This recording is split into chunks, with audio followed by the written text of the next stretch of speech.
आज ह्या संघटनेने चॅलेंज करून कारखान्यात घुसून दाखवलं आणि सांगितलं सोमवारी जर दर जाहीर नाही केला तर कारखान्याची धुराडी मोडणार म्हणजे मोडणार.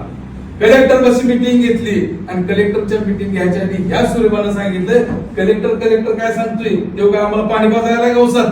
ही भाषा कोण करतं? ज्याच्यामध्ये खऱ्या अर्थानं धमक असते तेव्हा म्हणतो. त्याच्यात जर कुठल्या पक्षात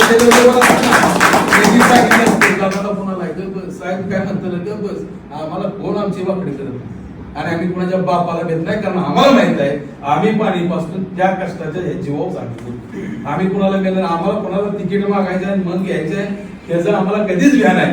पण तुम्ही मान्य केलं की पोरगा झाल्यावर लय संशय असतो पण किमान ऊसाच्या दराच्या बाबतीचा पोरगा आम्हीच काढलाय की तुम्ही मान्य 20-20 वर्ष तुमच्यासाठी झगडलं केलं तरी तुम्हाला पण वाटत नको. तुम्हाला असं वाटतं की ही गाडी तेवढं चांगलं होणार. आमच्या खाली जर एखादी गाडी आली की लगेच विचारलं आणि मी आणि झाले वाटतं इतकं डोंबाळं केलं कोणी कोण किती जमीन घेतोय कोण काय बँका लुटतोय काय त्याला कोणी विचारणार. पण आमची वाय जर टू व्हीलर संपली दुसरी आली की म्हणजे बोंबाग सगळ्या गावात पोहोचणार. ही गटरात किती हाणते त्याचं कोणी विचारणार. रस्त्यावर किती डांबर खाते त्याला कोणी विचारणार. पण राजू शेट्टी एकदा कारखानदारावर गेलं आज मी इकडे काय झालं सगळं कारखानदारावर गेला. अरे बाबा आमदार घेऊन इकडे गेला तो तिकडे गेला त्याला कोणी विचारणार. आणि म्हणजे घरी आमचा चांगला 1500 टन ऊस काढणार कोरेगाव आवर्जून फोन आला काय करतो काय काशी करतोय म्हणलं रानातच आहे. 2 लग्न केली आलो कापड उतरली दुसरी घातली की रानात पोचलो तो फोन आला त्यांना जेव्हा कुठं आहे आता खोटं बोलायची सवय नाही.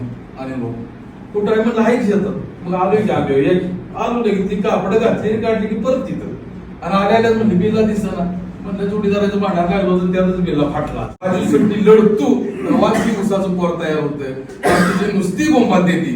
अरे पत्रकार परिषदा घेणं काय करणं थोडी म्हणजे फक्त आर्थिक मजूर येते पण ही देहानं पेटलेली आहे कारण ह्या सगळ्याचा एकच मार्ग आहे. त्यांना फक्त पंढरीला जायचे आणि विठोबाचं दर्शन घ्यायचंय. कसं यांना एकच वाटत असतं की शेतकऱ्याला न्याय मिळाला पाहिजे म्हणून ही वाटते ती. त्यामुळे आपण तो सुद्धा आता अशीच स्वांग घ्यायचं जावा जावा काय वाटत नाही सगळ्यांनी घोडका करायचा आणि भावाच्या माशागत चावून फोडून काढायचं कारखानदार ही आपल्याला आता भूमिका घ्यायला लागली. घेतले की सगळ्या गावात दोन सुटते गावात कोळपत दिले सगळं गाव कोळपत सुटते.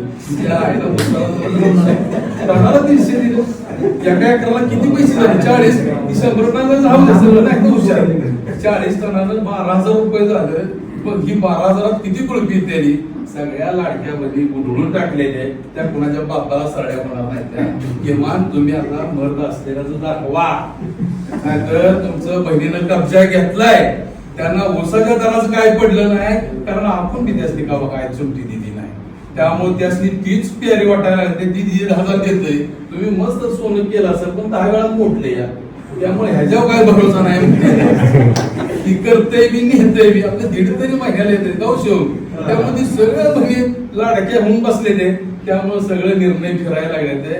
पण भविष्यामध्ये जर आपल्याला खरंच आपल्या हक्काची जर बाजारपेठ आपल्या हक्काच्या जर दाम घेत असतं दुसरं कोण नाही बनणार. कोण कधी कांद्यासाठी बोंबाला आहे ह्या महाराष्ट्रातलं 228 आमदार आहे किती जणांनी रडवालं कांद्याला दर नाही मिळाला. किती जणांनी सोयाबीन खरेदी केलं नाही बोंबाल होते. कापूस उत्पादकासाठी किती जण रस्त्यावर आले. मग अशी माणूस शिर कुठंच तो सांगते एबीसीबी जाऊया. पण तिथं तुम्ही मागत थांबा तुमच्या एक केस बाजारी येऊन देत नाही. पण तुम्ही नुसतं त्या मगाच्या गोष्टी करा की असं कचाडा दिले का त्याला पुढे जाऊन काय करू नका. ती लय बेदरी असते त्या आधीच जाम झालेली असते त्या अधिकारी त्यासनी फक्त तुमचं धमक दाखवायची जेवतो म्हणतो दूध प्या कारण दुधाच माहिती आहे सगळं दूध पिलं की काय प्रथिनं वाढतं तब्येत वाढते काय वाढतं.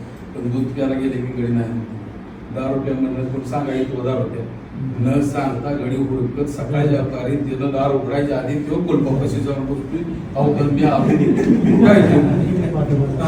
पण आमचं असं झालं आमची आहे दूध आणि तुम्हाला लागली 10 रुपये रोज नाही 10 रुपये दारू बेकार आहे सकाळ रातचं तेवढं गोष्टी बरोबर उद्यापासून नाही तिच्या आधी पोचते.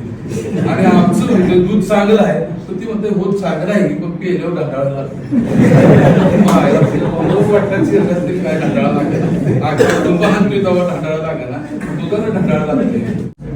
तुम्ही मंडळाच्या टायमाला पैसे आले आता इलेक्शन आलं की बाहेरचा गडी कोणतरी येईल नाही त्याचं काम नाही.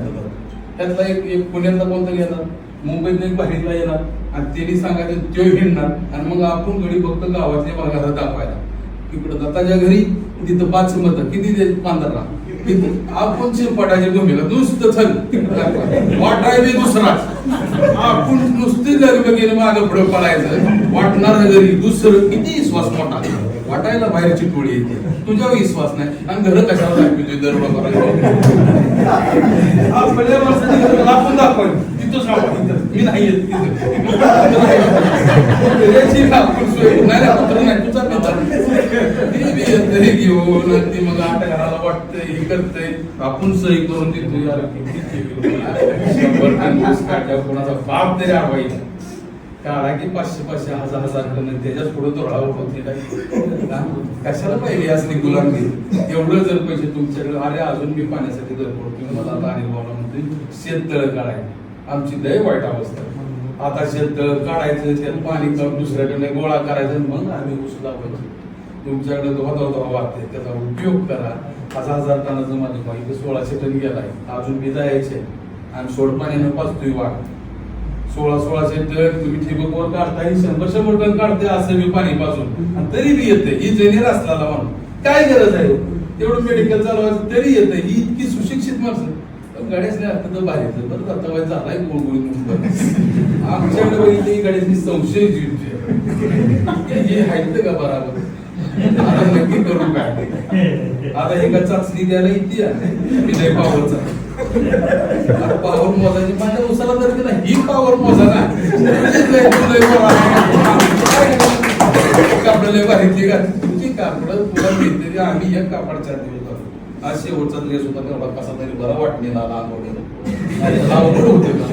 तुम्ही म्हणता असता हे कुठून उचलून वाटाणा असं तुम्ही वर्ण चांगलं दिसलं की खरं वाटत चांगलं दिसलं लेबल असतं काय नाही देऊ पण ती कवा तरी माझं काय करतोय. आता मला एखाद्या व्यासपीठावर कोणाच्या तरी गेले ना असं नेटानं गुन्हे केल्यावर काय इंदुरी करायला आहेत की मागणी आम्हाला तरी का नको म्हणते देवी गाजीवच की मागच्या वेळेस पण कोण विचारतो परत. कारण तुम्हाला सांगतो तुम्हाला वाटत असतं माझ्याशिवाय काय चालत नाही, काय चालत नाही. शिवम डोंब्याने सगळं बघितलंय, सगळी गडी कसं आहे ही गडी सुधरत नाही तर आपलं आपण फक्त चिपटाच्या भूमिकेत आहे. सुधारणारी गॅंग दुसरी आहे, कंत्राट घेणारी टोळी वेगळी आहे. शेतकऱ्याच्या पोराला कोण कंत्राट देणार नाही, तीच चाटणार, तीच करणार, तीच ही करणार. ती फक्त त्यांच्यासाठी जगू नका, आपल्यासाठी जगा. 1000 टन काढा, 2-2 हजार टन काढा, त्याला कोणही मरण नाही आणि स्वाभिमानानं अभिमानानं सांगा. आणि इथनं पुढे लागणार शिवम डोंबे तुम्ही असं करा की बाबा 1,500 टनाचा आलाय नाही तर माझी जिल्हा परिषद सदस्य ह्याची जिल्हा परिषद सदस्य बाद झाले काय जिल्हा काय 7-8 वर्ष जिल्हा परिषद सदस्य नाही पण झाले काय आहे काय ह्यांची घरं भरायला हीच संस्थानिक आहे तर कोणाची शाळा कोणाची काय काय तीच कापड तीच गाडी.